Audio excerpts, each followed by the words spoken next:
The Kraft Foods Company presents Harold Perry as the Great Gildersleeve.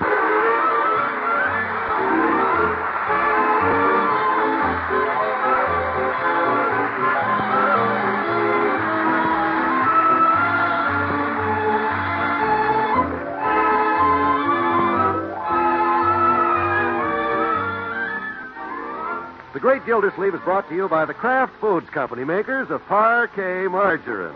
Millions of women all over America serve Parkay because it tastes so good. And now, in many states, you can buy this delicious Parkay margarine in yellow quarter-pound sticks.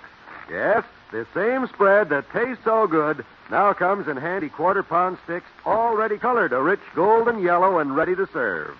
That's Parkay, P-A-R-K-A-Y. Parkay margarine made by Kraft.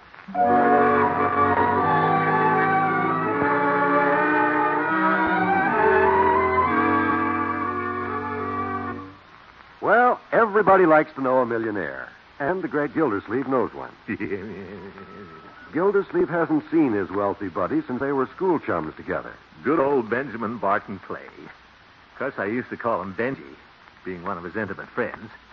Is he the Benjamin Clay who owns all those radio stations, Uncle? That's right, Marjorie. He's driving to... Hey, maybe he'll give me a job on the radio, like a little beaver. Bad man with arrow. Ugh, ugh. Oh, my goodness. Young man, I don't want you pestering Mr. Clay while he's here. I want you to be on your best behavior. I always am. Yes. Oh, he didn't write, Marjorie. I read it in the paper, and I wired and insisted that he stop in for dinner. Oh, that was nice. Judge Hooker and Mrs. Knickerbocker will be here, too. Mrs. Knickerbocker? Sure. Won't do any harm to let a wealthy lady friend like Ellen know I have a wealthy friend like Benjamin. What's he like? Is he handsome? Handsome? Well, Ben isn't exactly good-looking, my dear. In school, he never was as popular with the girls as, well, somebody I know. Who? Me, Leroy. Oh. You mean with all that money, he still wasn't popular? Well, Ben was the kind of fellow that girls didn't seem to go for. He was awkward, couldn't dance, had big ears. What's wrong with big ears? Yes. Well, in his case, Leroy, they were too high off the ground. Ben was a tall, skinny boy. In fact, I used to call him String Ben. Oh, brother. Yeah. All right, Leroy. You children better change for dinner. It's nearly 6 o'clock. Mr. Gildersleeve, Yes, Bertie? that stove's acting up again. Oh? All I'm cooking on is 2 burners. Well, I'm sure you can manage, Bertie. I do the best I can, but all I'm cooking on is 2 burners. Yeah. Well, be sure the onion soup cooks long and slowly, Bertie. Yes, sir, that's 1 burner. Mm-hmm. And be sure the broccoli is nice and tender, Bertie. Yes, sir, that's the other burner. And don't forget your special hollandaise sauce. Yes, sir, but all I'm cooking on is 2 burners. Well, do the best you can. And keep the mashed potatoes nice and hot. Yes, sir, I ain't cooking on 6 burners. I know, Bertie. I ain't cooking on 4 burners. I know that too, Bertie, but... Mr. Gildersleeve, you know how many burners I'm cooking on? Yes, Bertie. That's right. All I'm cooking on is 6 burners. Yes.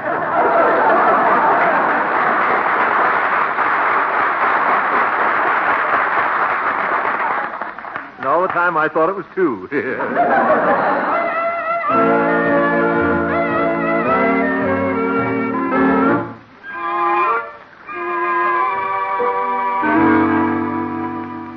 Hi, George. It ought to boost my stock with Ellen when she sees I have a circle of millionaire friends, too. Well, a circle of 1.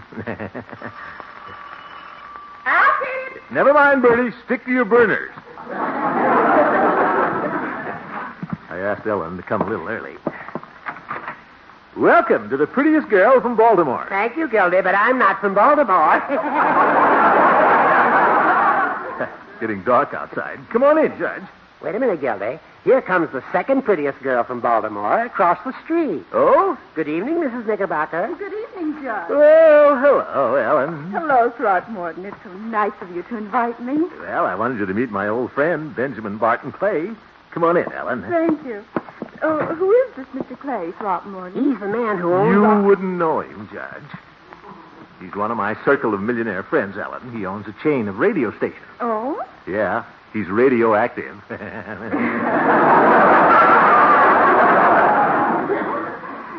Did you get it, Judge? Yeah. That's a lovely evening dress, Mrs. Knickerbocker. Yes, indeed. You look beautiful, Ellen. Very springy. I'm glad you like it. You bet. Marjorie, will you show Mrs. Knickerbocker where to put her coat? Of course. Will you come upstairs, Mr. Knickerbocker? Thank you. Yeah, hurry back, Ellen. Ta-ta. Lovely. Gildy, I appreciate the invitation to dinner, but just why do I have to wear this tuxedo? Well, I thought since I'm entertaining my old schoolboy millionaire friend, Benjamin Barton Clay... Gildy, I can see through you. What? All you're trying to do is impress Mrs. Knickerbocker. Now, Judge. Hi, Judge. Hello, Leroy. Hey, Unc, look at the big black car pulling up in front of the house. Oh, must be Mr. Clay. Leroy, don't peek out of the window. Gosh, what a car. Where's the end of it? Ellen! Marjorie, he's here. Excuse me, Judge. I'll go out and meet him. Very well. It is a big car. Probably has a radio station in the back end. Big fellow getting out of there, too. Doesn't look like the Ben I used to know. Mr. Clay? Yes? Mr. Gildersleeve? Yes? Well, good old Benji. Well, good old Rocky. Ben, I'd have recognized you anyway. I would have known you anywhere, too. Come on in. Let me take your bag. Oh, no, that won't be necessary. I have to go on to Dexter after dinner. Say, you seem to have plenty of bags. Why don't you spend the weekend? Well, thanks, but I have a deal on for that radio station. Oh, yeah. Well, come on in, Ben. I want you to meet some friends of mine. I want them to meet you.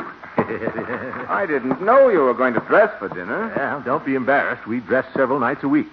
Some weeks. Well, I hope you'll forgive my tweet. Oh, sure. Mr. Clay, I want you to meet Judge Horace Hooker, Summerfield's most distinguished barrister.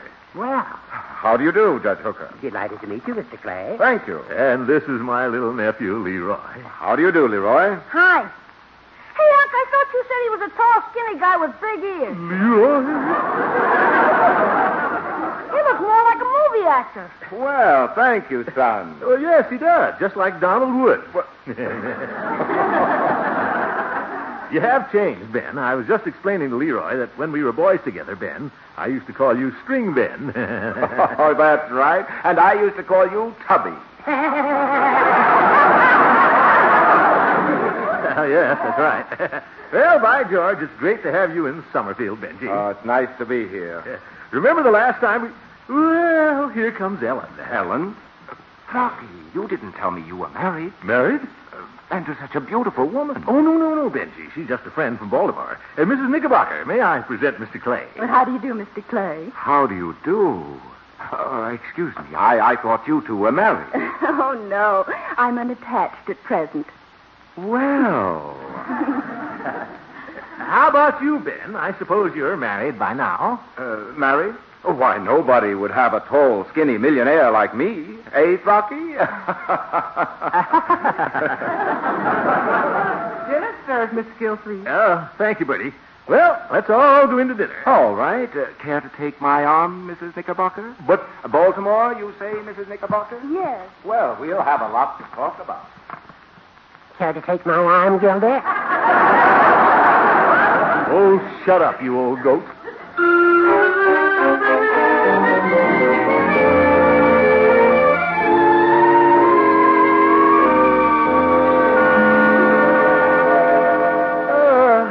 Here's $1, Leroy. Take your little sister to the movies. Thanks, Unc. Good night. Good night, everyone. Good night, Jane. Good night. Well, Gildy, I must say that Bertie came up with her usual splendid dinner. Yeah, pretty good. For 2 burners. Bertie's wonderful. Yes, excellent cook you have, Rocky. Now, don't let her get away from you. No, I'm not going to. I'm not going to let anything else get away from me either. I think that I'll take my usual chair here by the fireplace, if nobody minds. Fine, Judge. Ben, why don't you sit over there with the judge? Thanks. But I think I'll sit here by Mrs. Knickerbocker. If nobody minds. Oh, no. Mr. Clay and I have been discussing the regatta at Bayshore. Oh, yeah. I'm entering a new boat this year, Mrs. Knickerbocker. I was going to name her Eloise. Oh? Pretty name. That was my great-aunt's name on my father's side, Eloise. Of course, I haven't painted the name on yet. Ben, remember the good old days when we were freshmen together? Oh, yes, yes. She's a trim 36-footer, Mrs. Knickerbocker. Oh, I love sailing. Ben, how about that Halloween when we put the cow in the dean's office? Oh, yes. About naming my boat, Mrs. Knickerbocker. Oh, Ben. I might just christen her Ellen. Oh, wonderful. Oh, my goodness. Ben. Leave them alone, Gildy. I'll talk to you. You will not. Ben, it's nearly 9 o'clock. Didn't you say you had to be leaving for Dexter at 9? Of course, I don't want to rush you. Oh, do you have to leave so early? Well, I do have a deal on for that radio station. Yeah, and you don't want to miss any good deals. No, but, Rocky, I haven't had a chance to talk to you about old times. No, you haven't. So I think I'll accept your kind invitation and stay the weekend. The weekend? Me and my big invitations.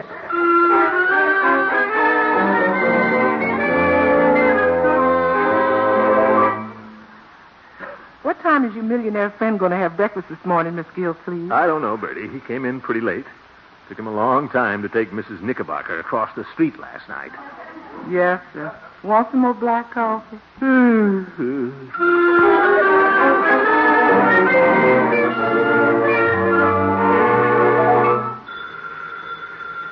I'll get it, Bessie. I'm closer. Water Department.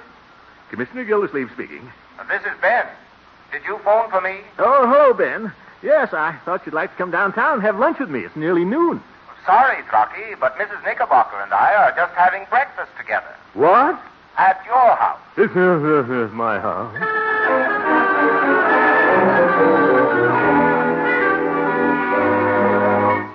Ben, I want you to come to our Jolly Boys Club meeting tonight. Group of professional men who get together every Saturday. Well, that's nice of you, Rocky, but I've always been a little shy about meeting new people. Shy, he says. Now, why don't you go ahead to your meeting, and I'll call Ellen and take her dancing. No, he's calling her Ellen.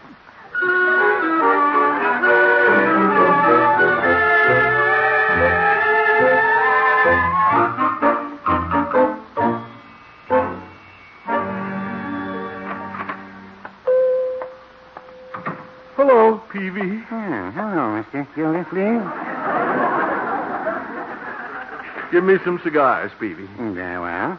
Are there cigars for yourself or your wealthy house guest? They're for me, Peavy. That's too bad. I've got one that's bloated. Loaded, you have? No, I couldn't do that. Well, I know just how you feel, Mr. Gildersleeve. No, you don't, Peavy. Yes, I do. I remember a fellow coming to town once and boldly taking a shine to the present Mrs. Peavy. Oh? She was going steady at the time, too. She was? And would you believe it, the bounder married her. Peavy, how could that happen? I was the bounder. Well, Peavy, this bounder is carrying things too far. After all, he is my house guest. Yes. Not only that, we were old school chums. Yes. And no old school chum should try to take another old school chum's lady friend. I know I wouldn't. Well, no, I wouldn't say that. Well, I wouldn't. He can't leave town too soon to suit me.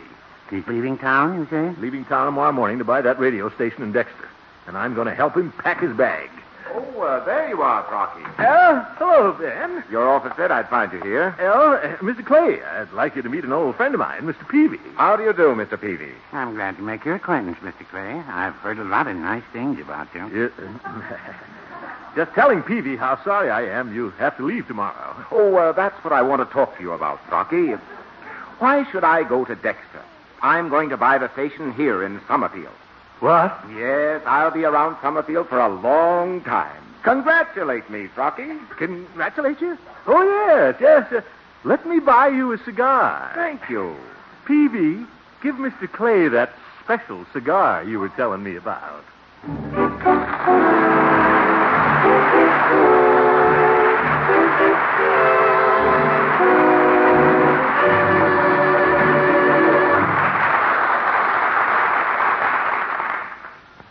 Say, Bertie, what's up? You look puzzled. Mr. Wall, it's that Leroy. Where does he put it all? Put all what, Bertie? All that food. He just finished a giant-sized dinner, and now he's in the kitchen eating bread and Parkay margarine. All boys are like that, Bertie. Give them something they really like. They can always find room. Well, that Leroy certainly can find room for anything that's topped by Parkay. Pancakes, rolls, muffins, waffles? That's because Parkay margarine tastes so good, Bertie. It adds flavor to everything. You know how delicious Parkay is on hot vegetables and in casserole dishes. I sure do, Mr. Wall. And so do millions of homemakers. They like Parkay margarine because it's so economical, so nourishing, and mostly because it tastes so good. After all, Parkay is the margarine of craft quality. It's made from only carefully selected products of American farms. Handy, too, because now, in most states, you can buy yellow quarter-pound sticks ready to serve. And it costs only about half as much as the most expensive spreads. And that's a mighty good thing with Leroy around. Don't worry about Leroy. He's like millions of people. He loves that nourishing, economical Parkay margarine because it tastes so good. Let him eat it. That's Parkay. Parkay margarine made by Kraft.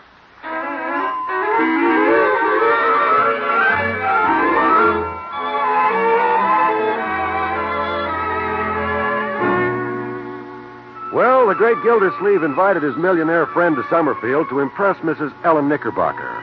But the one most impressed was the millionaire. In fact, it looks like he's going to buy the local radio station and make Summerfield his home. Oh, poor Unky. Why don't you go to the office and stop worrying? Well, Marjorie, my work doesn't seem important anymore. What? I was just figuring it out. Get my water commissioner's salary. Do you know how long it would take me to become a millionaire? Oh, now, Unky. Saving $25 a month, it would take me 3,333 and a third years. Mr. Benjamin Barton Clay can have Ellen. It isn't worth it. Oh, Unky, money has nothing to do with love. Since when? Don't be silly. Mrs. Knickerbocker has plenty of money. She likes to be with Mr. Clay because he's entertaining. While you're moping around the house, he's out showing her a good time. Well, Marjorie... Mrs. Knickerbocker said just this morning she wished you'd spend more time with them. She did? Uh-huh. They're out playing golf right now. Why don't you join them? You mean horn in? Oh, Marjorie, millionaires don't do things like that. Well, so what? You're no millionaire. See, that's right. I won't be for 3,000 years.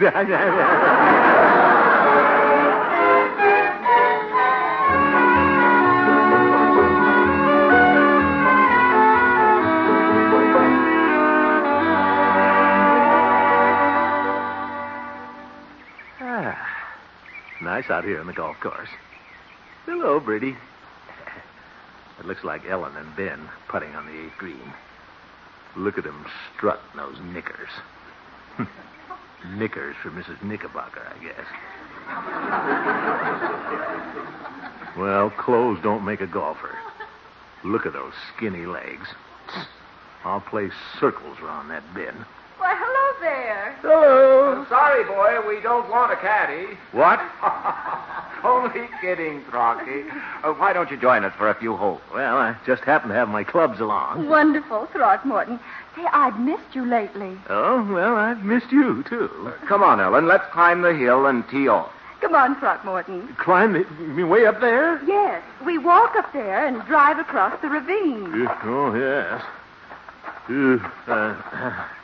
Pretty steep. You didn't tell me you played golf, Throckmorton. Well, I haven't played for quite a while. But these things come easy for an athlete like me. I love sports. What do you shoot ordinarily? Well, ducks, quail, a few rabbits. Oh, you mean on the golf course? Yeah. Well, I don't like to brag, Ben. Quite a climb. But isn't it beautiful up here? Oh, yes, beautiful. Think I'll sit down and enjoy it. Well, you tee off, Ellen. All right. Rocky, if you haven't played for quite a while, why don't you just walk around with us? Now, Ben, don't worry about me. I can defend myself on the golf course. She's driving. Yes. Beautiful drive, Ellen. Yeah, nice. Thank you. Well, guess I'm next. Go right ahead. I'll bet he misses it. Zeke, look at that thing go. Now it's starting to come down.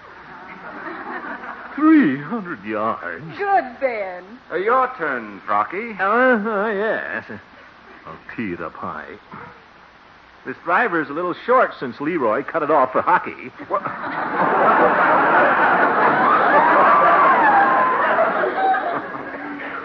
Take your time, Throckmorton. 4.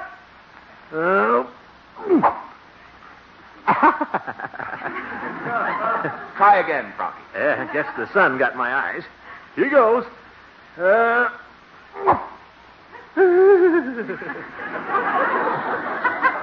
Concentrate, Throckmorton. Oh, I will, yeah. I won't miss again. Just practice swings.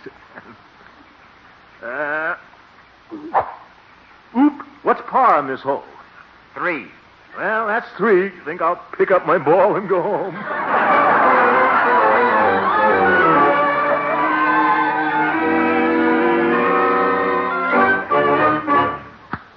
Ouch! Take it easy, Floyd. I'm awfully sore between the shoulder blades. Oh, don't worry, Commish. Little Floydie Munson studied this stuff in barber college. I got the touch of a masseuse. You've got the touch of a moose. Hey, how'd you get the kink in your back, Commish? Stooping over, reading water meters? Yes, Floyd. Hey, I'll bet you had a fight with your house guest. If you must know, Floyd, we were playing golf with Mrs. Knickerbocker. Oh. How'd you happen to meet this guy, Commish? Well, we went to college together. Uh-huh. College didn't do you much good, did it, Commish? What do you mean, Floyd? You ain't even learned the fundamentals. Fundamental number 1 is you shouldn't trust a millionaire with your best girl. Now, Floyd. And living right in your own home, too. If I was you, I'd kick Mr. Gotrocks right out on his greenbacks. It wouldn't do any good, Floyd. He's going to stay in Summerfield and buy the radio station. He's going to buy the station here? What a sap. Well, you can't hear this local station across the railroad tracks.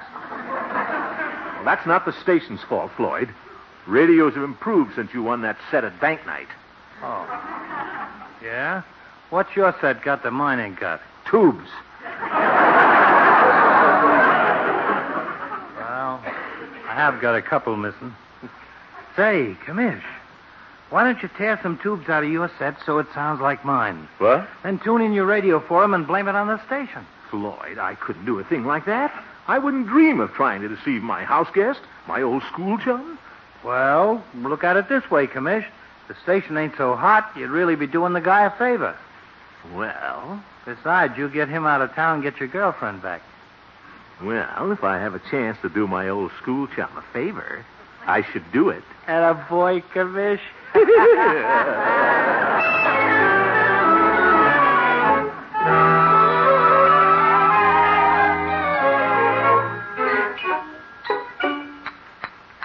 That's another tube out. Probably I shouldn't be doing this, but all's fair in love and war. And, brother, this is war. I'll turn it on and see how it sounds.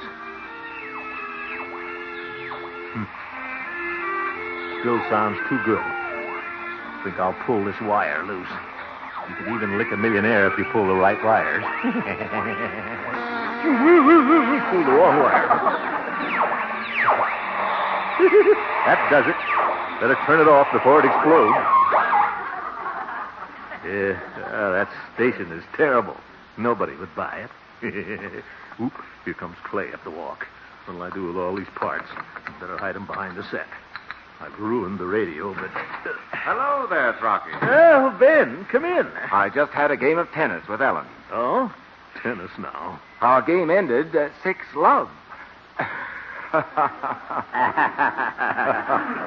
If you have a moment, Ben, I'd like to have a little talk with you. Fine. What's on your mind, Throcky? Now, I know you're a shrewd businessman, Ben, or you wouldn't be so successful. Well... Now, are you sure you want to buy the radio station here in Summerfield? We don't get very good reception at times, you know. Now, I'd like to give you a little demonstration. Oh, forget it. What? I'm leaving tonight. I've decided not to buy the Summerfield station. You have? That's right.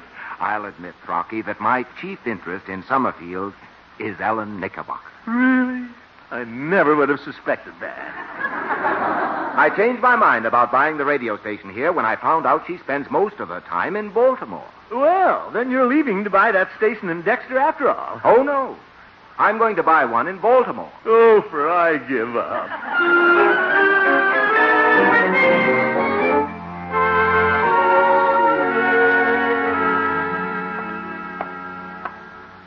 Well, I can see the handwriting on the wall. I don't like what it says either. But I'll be a good loser. I hope they'll both be very happy in Baltimore. Throckmorton. Hello, Ellen. Oh, come in. No thanks. I haven't time. Just dropped in to congratulate you. Congratulate me. Yeah, I hear you're going back to Baltimore. Where did you hear that? Well, I heard it from Ben. Oh, but Throckmorton, did you hear it from me? You? But Ben said... I said I might go back. Throckmorton, your friend Mr. Clay is inclined to take too many things for granted. Well, he is inclined to take things. And I don't like to be told when I'm going to play golf, when I'm going to dance, even when I'm going to eat. I like to be asked for dates, Throckmorton. So, why don't you ask me? Me?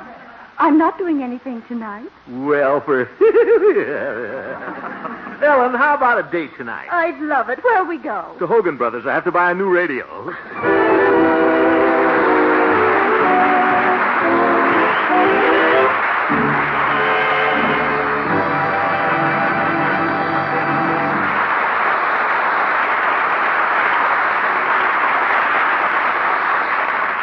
The great Gildersleeve will be back in just a minute. Have you heard the good news, ladies? In all states where laws permit, you can now get yellow Parkay. Yes, Parkay, the same delicious spread with a wonderful flavor, now comes in handy quarter-pound sticks already colored a rich golden yellow. You'll find yellow Parkay costs a little more, largely because of the federal coloring tax. But it's a real saving for you in time and trouble. Try the new yellow Parkay in quarter-pound sticks. Remember, where state laws permit, you can get this delicious spread, golden yellow, ready to serve. Of course, you can still buy white Parkay at the low economy price. That's Parkay, Parkay margarine made by Kraft.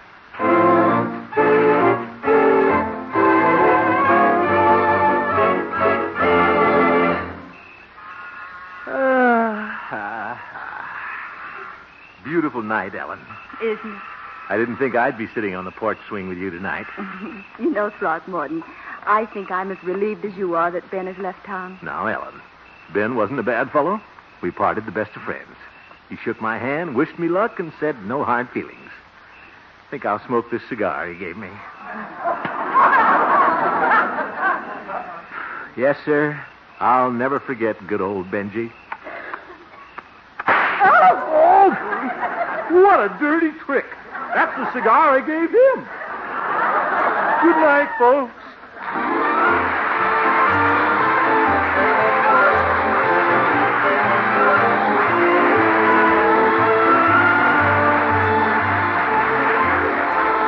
The Great Gildersleeve is played by Harold Perry, Ellen Knickerbocker by Miss Martha Scott, and Benjamin Barton Clay by Donald Wood.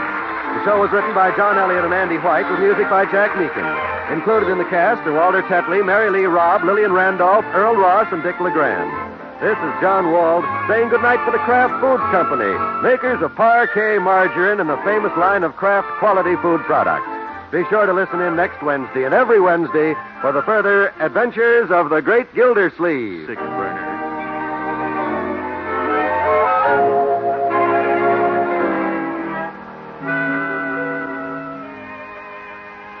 You'll like this pleasant, quick way of making leftovers more delicious. Just add a little Kraft prepared mustard and you add a lot of tang. Hidden flavors in boiled ham, sausage, most any meat pop right out. Every bite tastes better. Now you can get two kinds of Kraft mustard. Salad mustard, delicately spiced for those who prefer a milder flavor, and Kraft mustard with snappy horseradish added. Have both kinds in your pantry. Then with every meat dish, hot or cold, just add a little mustard, and you'll add a lot of tang. Kraft's prepared mustard.